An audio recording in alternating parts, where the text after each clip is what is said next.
اور اہل کتاب میں سے کوئی تو ایسا ہے کہ اگر تم اس کے پاس دیناروں کا ڈھیر امانت رکھ دو تو تم کو فوراً واپس دے دے، اور کوئی اس طرح کا ہے کہ اگر اس کے پاس 1 دینار بھی امانت رکھو تو جب تک اس کے سر پر ہر وقت کھڑے نہ رہو تمہیں دے ہی نہیں،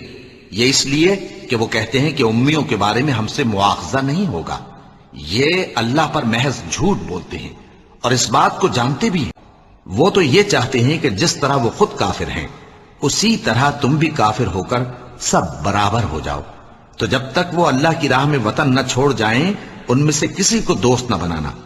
اگر ترک وطن کو قبول نہ کریں تو ان کو پکڑ لو اور جہاں پاؤ قتل کر دو، اور ان میں سے کسی کو اپنا رفیق اور مددگار نہ بناؤ، مگر جو لوگ ایسے لوگوں سے جا ملے ہوں جن میں اور تم میں صلح کا عہد ہو، یا اس حال میں کہ ان کے دل تمہارے ساتھ یا اپنی قوم کے ساتھ لڑنے سے بھنچ رہے ہوں تمہارے پاس آ جائیں تو اور بات ہے۔ اور اگر اللہ چاہتا تو ان کو تم پر غالب کر دیتا تو وہ تم سے ضرور لڑتے۔ پھر اگر وہ تم سے کنارہ کشی کریں یعنی تم سے نہ لڑیں اور تمہاری طرف صلح کا پیغام بھیجیں تو اللہ نے تمہارے لیے ان پر زبردستی کرنے کی کوئی سبیل مقرر نہیں کی۔ تم کچھ اور لوگ ایسے بھی پاؤ گے جو یہ چاہتے ہیں کہ تم سے بھی امن میں رہیں اور اپنی قوم سے بھی امن میں رہیں، لیکن جب فتنہ انگیزی کو بلائے جائیں تو اس میں اوندھے منہ گر پڑیں۔ تو ایسے لوگ اگر تم سے لڑنے سے کنارہ کشی نہ کریں اور نہ تمہاری طرف پیغام صلح بھیجیں اور نہ اپنے ہاتھوں کو روکیں تو ان کو پکڑ لو اور جہاں پاؤ قتل کر دو، اور انہی لوگوں کے مقابلے میں ہم نے تمہیں کھلی چھوٹ دے دی ہے۔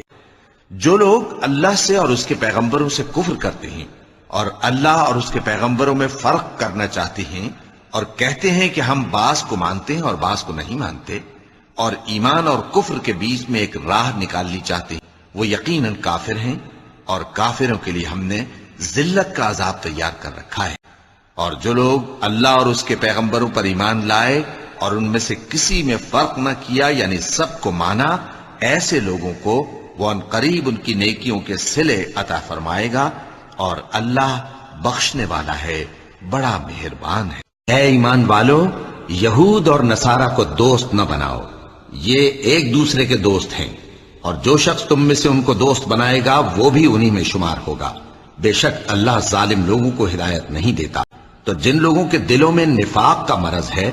تم ان کو دیکھو گے کہ وہ ان میں دوڑ دوڑ کے ملے جاتے ہیں،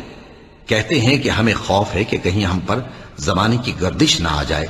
سو قریب ہے کہ اللہ فتح بھیجے یا اپنے ہاں سے کوئی اور امر نازل فرمائے، پھر یہ اپنے دل کی باتوں پر جو چھپایا کرتے تھے پشیمان ہو کر رہ جائیں گے۔ سو اگر یہ لوگ پھر جائیں اور نہ مانیں تو کہہ دو کہ اللہ مجھے کفایت کرتا ہے، اس کے سوا کوئی معبود نہیں، اسی پر میرا بھروسہ ہے، اور وہی عرش عظیم کا مالک ہے۔ اور اللہ ہی نے تم کو پیدا کیا، پھر وہی تم کو موت دیتا ہے، اور تم میں بعض ایسے ہوتے ہیں کہ نہایت خراب عمر کو پہنچ جاتے ہیں تاکہ بہت کچھ جاننے کے بعد ہر چیز سے بے علم ہو جائیں۔ بے شک اللہ سب کچھ جاننے والا ہے، قدرت والا ہے۔ لوگو، اگر تم کو مرنے کے بعد جی اٹھنے میں کچھ شک ہو تو ہم نے تم کو پہلی بار بھی تو پیدا کیا تھا، یعنی ابتدا میں مٹی سے، پھر اس سے نطفہ بنا کر، پھر اس سے خون کا لوتھڑا بنا کر، پھر اس سے بوٹی بنا کر جس کی بناوٹ کامل بھی ہوتی ہے اور ناقص بھی، تاکہ تم پر اپنی خالقیت ظاہر کر دیں۔ اور ہم جس کو چاہتے ہیں ایک میعاد مقرر تک پیٹ میں ٹھہرائے رکھتے ہیں، پھر تم کو بچہ بنا کر نکالتے ہیں، پھر تم جوانی کو پہنچتے ہو، اور بعض قبل از پیری مر جاتے ہیں، اور بعض بڑھاپے کی نہایت خراب عمر کی طرف لوٹائے جاتے ہیں کہ بہت کچھ جاننے کے بعد بالکل بے علم ہو جاتی ہیں۔ اور اے دیکھنے والے، تو دیکھتا ہے کہ ایک وقت میں زمین خشک پڑی ہوتی ہے، پھر جب ہم اس پر مے برساتے ہیں تو وہ شاداب ہو جاتی اور ابھرنے لگتی ہے، اور طرح طرح کی بارونق چیزیں اگاتی ہے۔ اللہ ہی تو ہے جس نے تم کو ابتدا میں کمزور حالت میں پیدا کیا، پھر کمزوری کے بعد طاقت عنایت کی، پھر طاقت کے بعد کمزوری اور بڑھاپا دیا۔ وہ جو چاہتا ہے پیدا کرتا ہے، اور وہ صاحب علم ہے، صاحب قدرت ہے۔ اور جس کو ہم بڑی عمر دیتے ہیں تو اسے تخلیق میں اوندھا دیتے ہیں، یعنی اسے بچپن کی کمزوری والی حالت کی طرف لوٹا دیتے ہیں۔ تو کیا یہ سمجھتے نہیں